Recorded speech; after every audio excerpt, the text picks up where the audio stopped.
Dan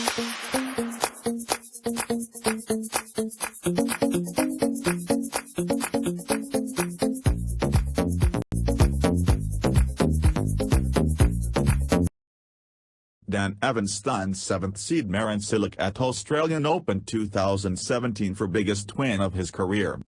Dan Evans can expect a bunch of kit deal proposals to land in his inbox this week. The reformed bad boy of British tennis scored a career-best victory over world No. 7 Marin Cilic, and then revealed that he is having to buy his own shirts and shorts from the high street after Nike dropped him in the off-season. As a regular on the second-tier Challenger Tour, Evans is used to slumming it around the world's less glamorous events. But the future looks bright for a man who reached a low point of No. 772 only 18 months ago. Wednesday's win over Cilic will catapult the 26-year-old Evans into the top 50 for the first time.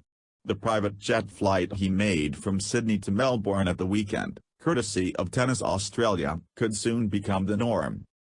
"I'm just out of contract with Nike," said Evans. "They didn't offer me another one.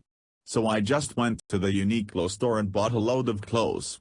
The shirts were $19.99, £12, and I've got 18 of them. I went back this morning to buy some more. They're not the best quality." Nike's decision looked dubious when Evans finished runner-up in Sydney, and even more so now that he has reached the third round of a Grand Slam for the third time running. His immediate reward is a crack at Bernard Tomic, the Australian No. 2, whom he beat at the US Open 4 years ago. But the broader picture is that Evans is being taken seriously now by his peers.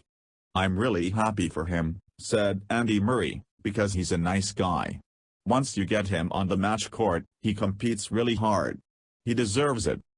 Last week, Evans took out world No. 8 Dominic Thiem, finishing the stronger in a 3-set tussle played out in intense heat.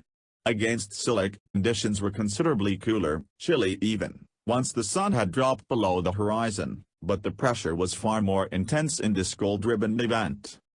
There were question marks over Cilic's form coming into Melbourne, after he lost to world No. 117 Joseph Kavalik in his own warm-up outing in Chennai. But he got off to a flyer in this match, claiming the opening game in less than 2 minutes with a series of booming serves, and was soon up by a set. Evans seemed overly passive and short of ideas. As the match wore on, however, we began to realize that Evans was following an ingenious game plan. Rather than being drawn into a slugging match with Cilic, a big man and even bigger hitter, he was taking the pace off and floating the ball back down the middle of the court. Cilic was thus having to generate all his own energy, as well as his own angles. His confidence is clearly low at present. Even in the previous round, he allowed the lowly ranked Jerzy Janowicz to extend him to 5 sets, and his ball striking soon began to lose its conviction. Evans established his ascendancy when he sealed the third set with a magnificent inside-out forehand, and just kept trolling. The key moment came in the second game of the fourth set, when he needed 16 minutes to hold after saving 8 break points. But he fended off the danger and went on to conclude a 3-6, 7-5, 6-3, 6-3 victory when Cilic smacked another limp forehand into the net. "At the start, I was a bit taken aback by how hard he hit the ball," Evans confessed. "He was giving me a good hiding, but I just hung in there. It got quite cold out there and he struggled to hit through me."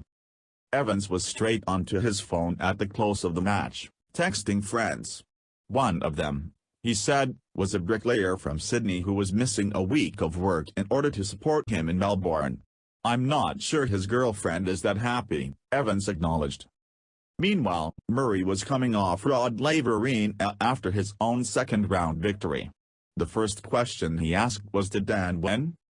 Their shared progress means that Great Britain has 2 men in the last 32 here for the first time since 2002, when Tim Henman and Greg Rusedski faced each other in the third round. And so we move forward to Tomic, and an encounter that will surely be played on one of Melbourne's grandest arenas.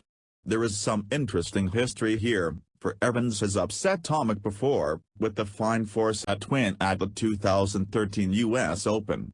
Judging by Tomic's post-match comments that day, in which he said that Evans just played so slow, so strange, that I basically did what he did, it sounds like as much of a conjuring trick as the win Evans came up with here. In the wake of that battle, Evans revealed that he had relished the result all the more because of the way the Tomic family had treated him in the past. During the Miami Masters of 2012, they had been scheduled to practice together, only for Tomic's father John to send Evans away, deriding him as a mere qualifier and insisting that he was not worthy of sharing a court with his son. "I can't remember what happened there," said Tomic, when asked about the practice court bust-up. "But me and Daniel Evans are good friends and I respect him, what he's achieved so far. Evans is not easy to play," added Tomic, after his own 4-set win over Victor Estrella-Burgos. "He's awkward. He just made the final of Sydney. This player has nothing to lose. He's playing the best tennis of his life at this stage.